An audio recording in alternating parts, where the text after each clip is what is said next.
Hello everyone and welcome back to some more killer gameplay. This time I will be playing the Spirit. Now just so you know, these games I'm going to show were after a rank reset, so that's why everyone's rank is lowered and there's no higher ranks in these games. So I hope you enjoyed the gameplay. Let's get started on the games. And here we are in Father Campbell's Chapel. Now the first add-on I'm using is the Origami Crane. It slightly increases my haunting power recovery.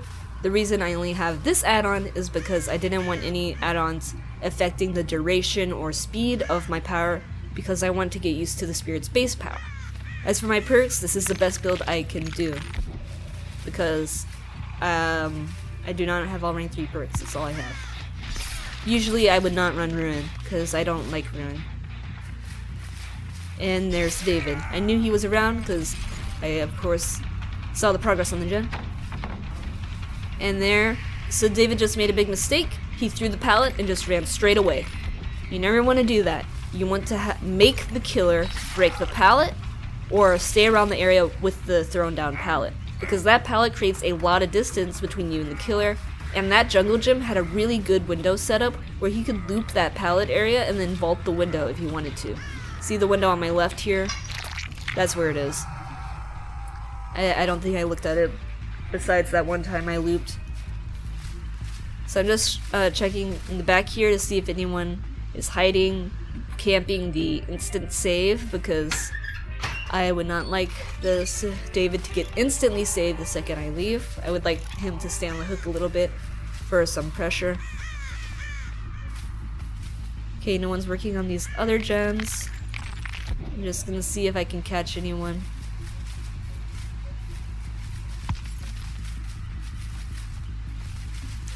Checking these other gens. So I hear someone on this gen. Now I'm just staying down here to see if I can bait them to take the jump, but they do not jump, which is good on their part. A lot of survivors jump without looking and then land right on top of the killer. So I'm gonna try and figure out which direction they went, because I know David saw my hex totem, so I figured they'd go for it, but no, they're healing over here. So let's get a free hit. I'm gonna chase Jeff because David deserves a break, right? They just got my rune.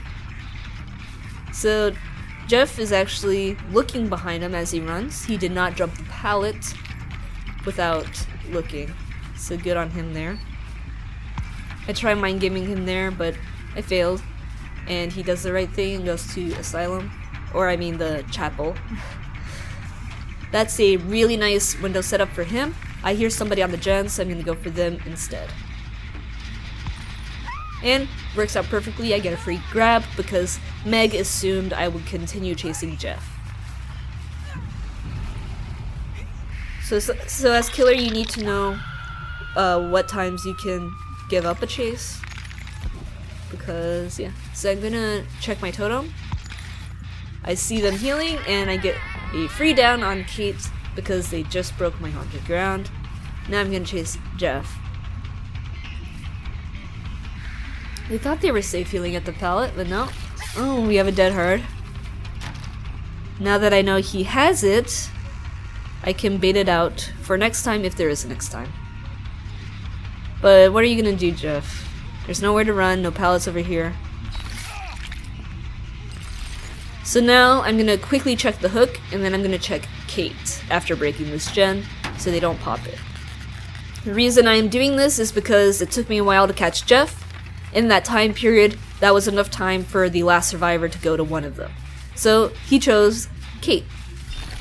Kate, unfortunately, just got farmed because my hit hit her instead of him. Gonna try and mind game him here. I saw the grass moving, so I know he's over here. And I get another hit on him because he was healing Kate for some reason. No idea why you would heal Kate when you're getting chased by the killer, especially since her power got reset, or her health bar got reset. And then there, the reason I didn't swing right away is because I was trying to bait out Dead Hard if he had it, because Jeff kinda made me a little paranoid about Dead Hard, so I was just doing it just in case.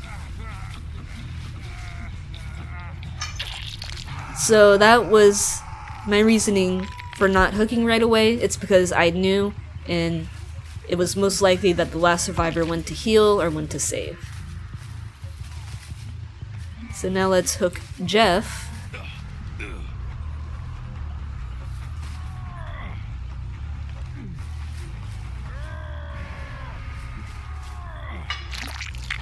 Now since this Jeff has access to the 4%, I'm just gonna pretend to use my power here so that he starts 4%ing. And look, you got it. The reason I usually camp the 4% is because when you play killer all the time, it gets really annoying. And you see that I waited for him to use his dead hard before swinging, so easy counter. Dead hard is not as good.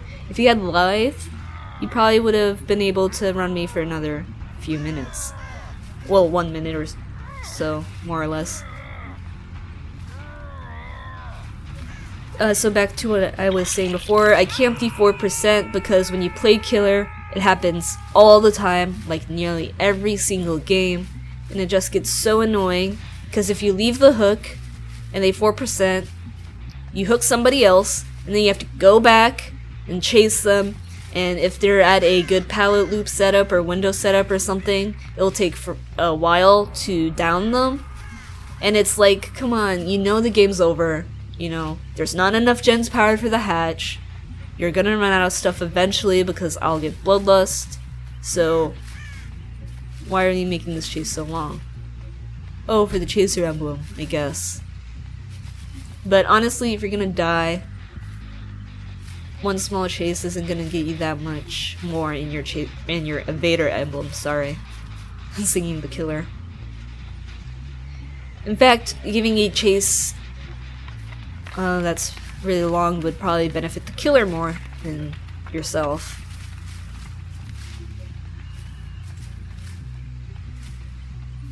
No idea where this last slug went,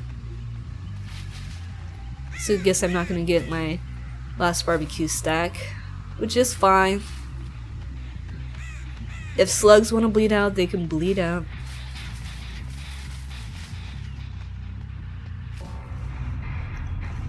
And we got a ruthless killer here, which means I did Pip. They were all green rank, except one was rank 15. You can see their perks right here. And now we are in gas heaven. Let's see how we do against these survivors. This time I have Spirit Fury on instead of Nurse's Calling because I got some more points, and look, someone was on our totem. I'm gonna use my ability to catch up with her.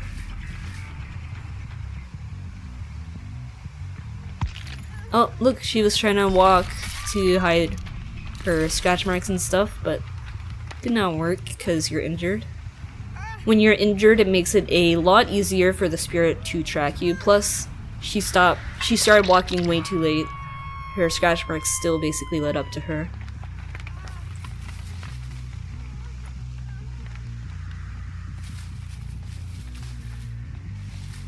Didn't see anyone. But someone might be back here, right? Although if they were back there, they probably would have done my totem already. Okay, someone's on this gen. So I'm gonna try and get a hit. They walked away somewhere. Just making sure they didn't walk to the corner.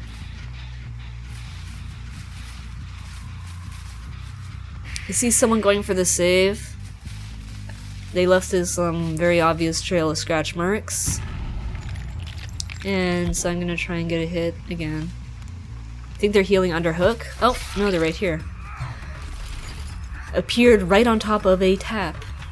So I'll just chase him, because he did not go to Killer Shack. Because who wants to chase around Killer Shack? Not me, that's for sure.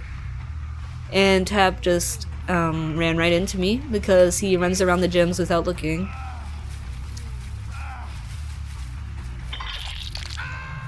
No. Okay, got my haunted ground. I see someone with barbecue. I know someone was working on that gen. So they're probably still working on that gen. So let me see if I can go ahead and get a free hit on somebody over here. They're still working on this gen. They have to be close. There they are. They're going for the pallet. They're not fast enough. They go down. Someone just saved from the hook. Look at this beautiful trail of scratch marks leading right to the hook. Trying to see where they went. Oh, there's Kate here. Saw her out of the corner of my eye. Another insta down thanks to haunted ground. Now, are they still in the back here? That's the question.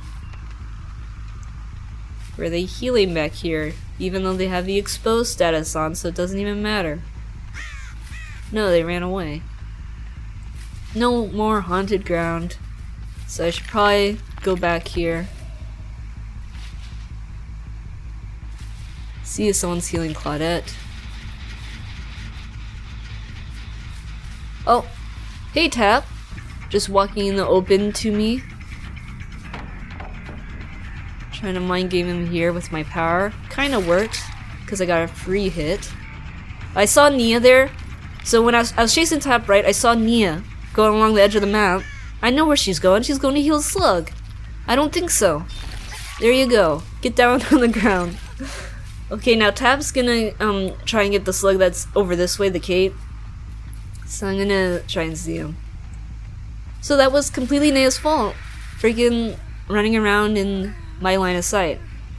I'm just gonna go ahead and hook Kate here because I know Tap is not near Nea. I just chased him off. He probably ran off somewhere to heal, most likely. So let's go back to these two.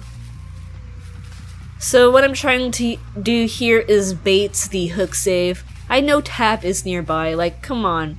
He has to be back here. In fact, I just saw him at the truck. So it's all over now. I know what you're doing, Tap. This Tap does not really look to see where the killer is, so he's really easy to catch. And I got him. So, honestly, the play there would have been Tap should have healed to full. You know, I'm a spirit. I can't one-shot people. Not anymore, at least. So you should have tried to heal to full.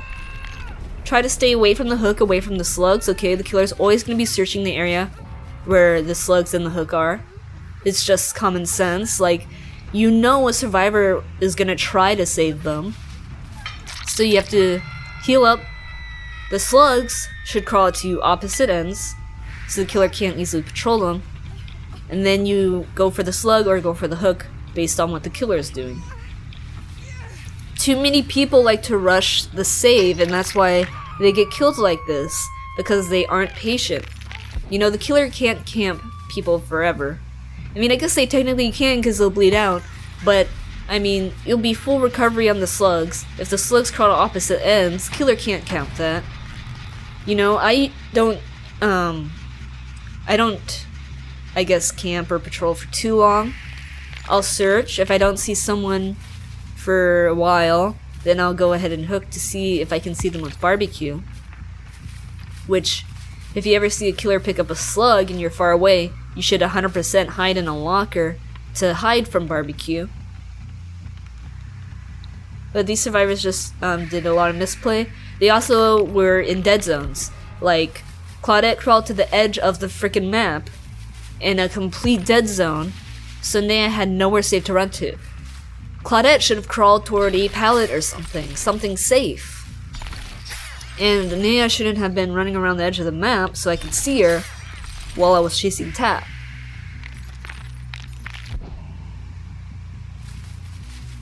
Slow and steady is how you win some games as Survivor. Be patient. Don't leave scratch marks all over the place for the killer to find you.